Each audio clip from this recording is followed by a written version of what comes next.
Breaking news Kaleshwaram నివేదికపై Telangana PCC chief Mahesh Kumar కీలక వ్యాఖ్యలు చేశారు. అనుమానాలే నిజమయ్యాయని చెప్పారు. మొదటి నుంచి అవినీతి జరిగిందని చెప్పినట్టు గుర్తు చేశారు. అన్ని తానై కేసీఆర్ వ్యవహరించారన్న TPCC chief Mahesh Kumar justice PC Ghosh commission నివేదిక కూడా అదే చెప్పిందని వెల్లడించారు.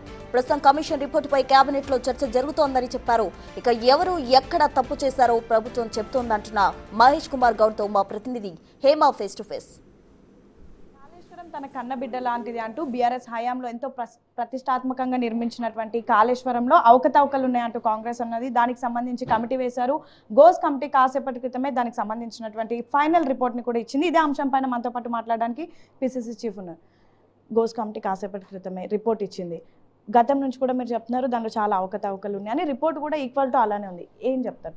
రిపోర్ట్లో అంటే పేపర్లో వచ్చినటువంటి సమాచారం ప్రకారం అది ఇంకా బహిర్గతం కాలేదు. ఇలా క్యాబినెట్కి రిపోర్ట్ సమర్పిస్తారు. క్యాబినెట్లో చర్చ తర్వాత అది ప్రజల ముందు ఉంచుతారా మరి చూడాలి. బట్ మాకున్నటువంటి అనుమానాలు చాలా గట్టిగా ముందు చెప్తా ఉన్నాం. ప్రాజెక్టులో డే 1 మొదటి నుంచి కూడా అవకతవకల రూపంలో పోయింది. అన్న రాజశేఖర రెడ్డి గారు ఒక మంచి ఉద్దేశంతో చేవేళ్ళకి నీరు రావాలి, చేవేళ్ళ అంతా కూడా బీడు పడి ఉంది, చేవేళ్ళకి నీరు రావాలంటే బహుత్తర ప్రాజెక్ట్ తీసుకురావాలని 33,000 కోట్లు లేక 38,000 కోట్లతో ప్రాణహిత చేవేళ్ళ అంబేద్కర్ ప్రాజెక్టు కింద దాన్ని తీసుకొచ్చినారు. సగం పనులైనాయి. వారు ఇచ్చిన ప్రాజెక్టులో తుమ్మిడి హట్టి వద్ద ప్రాజెక్ట్ కట్టాలి. ఎందుకు ఆ డిజైన్ ఎంచుకున్నారంటే ఎత్తైన ప్రదేశంలో ఉంటుంది. అక్కడ నుంచి అక్కడ కడితే ప్రాజెక్టు దాదాపుగా సగం నీరు గ్రావిటీ ద్వారా పారుతుంది కాబట్టి ఈజీ సులువైన పద్ధతి. ఆడ కట్టకుండా దాన్ని తీసుకొచ్చి చాలా లోతైన ప్రాంతంలో డిజైన్ చేసి 38,000 కోట్లని 1,20,000 కోట్లు తీసుకెళ్ళి ప్రాజెక్టు కట్టినారు. అంత డబ్బు పెట్టి కట్టిన ప్రాజెక్టు సాకారం అయిందే అంటే ఆ అవకాశం లేదు. ఇప్పుడు నీరు పారుద్దా అంటే 1 ఎకరా నీరు పారేయాలంటే ఆనాడు 45,000-50,000 వేలని ఇలా 60,000 రూపాయలు అవుతుంది ఒక ఎకరాకు నీరు పారేయాలంటే. మరి ఎంత పెద్ద పంట వేస్తే బంగారం పండిస్తే తప్ప 1,00,000-1,50,000 ఒక ఎకరా మీద వెళ్ళదు. నీరుకు కరెంటు బిల్లు కట్టాలి, కలువలు ఉంటాయి, విత్తనాలు ఉంటాయి, కల్టివేషన్ ఉంటుంది, ఎంత ఖర్చు ఉంటుంది. మరి అది లేనప్పుడు నువ్వు కట్టిన ప్రాజెక్టు నీరు పారేసేంత ఖర్చు అయినప్పుడు ఈ ప్రాజెక్ట్ ఎట్లా వయబుల్ అవుతుంది? నువ్వు రాజకీయంత మేధావిగా ఉన్నటువంటి కేసీఆర్ గారు ఈ తప్పిదం ఎందుకు చేశారు? ఎవరు ఒత్తిడి వల్ల చేశారు?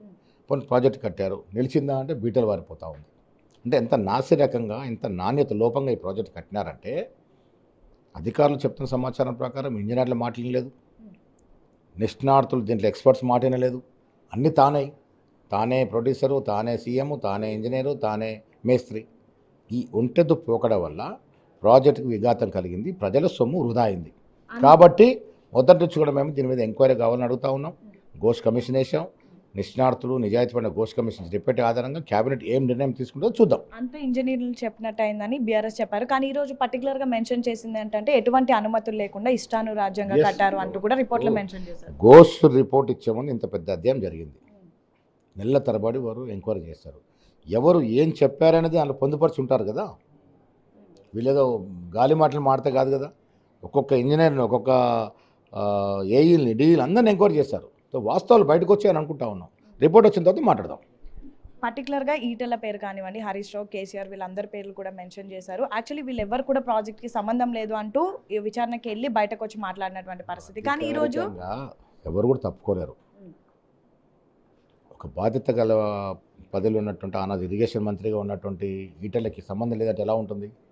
ఆనాడు ఆర్థిక శాఖ మంత్రిగా ఉన్నటువంటి ఈటెలకి కానీ, ఇరిగేషన్ శాఖ మంత్రిగా ఉన్నటువంటి హరీష్ రావు కానీ, ముఖ్యమంత్రిగా ఉన్నటువంటి కేసీఆర్ కానీ, ఈఎన్సీలో ఉన్నటువంటి కొంత అధికారులు కానీ మా తప్పిదం లేదు, మా ప్రమేయం లేదంటే ఎట్లా వస్తుంది?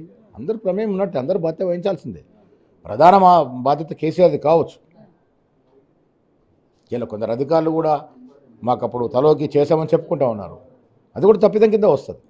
సో అల్టిమేట్గా ఘోష్ ఇచ్చిన రిపోర్ట్ ఆధారంగానే నిర్ణయం ఉంటుంది. చివరిగా దోషులని తేలితే ఏమైనా చర్యలు ఉంటాయా లేదా ఈ ఫార్ములా లాగానే వదిలేస్తారా? ఏ ఫార్ములా వదిలేసిన ఎవరు చెప్పారు మీకు? ఈ ఫార్ములాలో డెఫినెట్గా కేటీఆర్ లోపలికి పోతాడని చాలా సందర్భాలు చెప్పాను. కోర్టు వెసులుబాటు వల్ల బయట ఉన్నట్టుగా నాకు సమాచారము. ఈ ఫార్ములా రేస్ కార్లో కూడా ఒక ప్రభుత్వ సొమ్ముని ఒక ప్రైవేట్ అకౌంట్కి without due procedure, without cabinet approval transfer చేయడం అని నేరం చేసిన కింద లెక్క కేటీఆర్. డెఫినెట్గా పనిష్మెంట్ కావాల్సిందే.